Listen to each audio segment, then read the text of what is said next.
to show or hide app notification content on lock screen on Samsung Galaxy S26 Ultra. So let's start the video. First of all, go to app library. Now here, so click on settings app.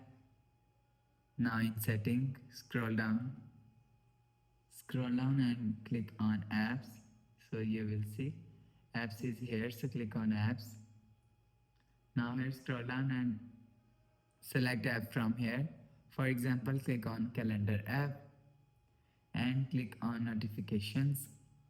So after click on notifications, so you will see show and hide content when logged is here. So if you want to show, so click on show. You will see show or hide content when logged is show.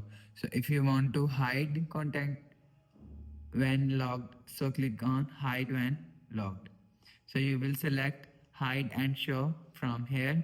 So after selecting, go back to home screen, refresh phone. So that's how you can show or hide app notification content on lock screen on Samsung Galaxy S26 Ultra.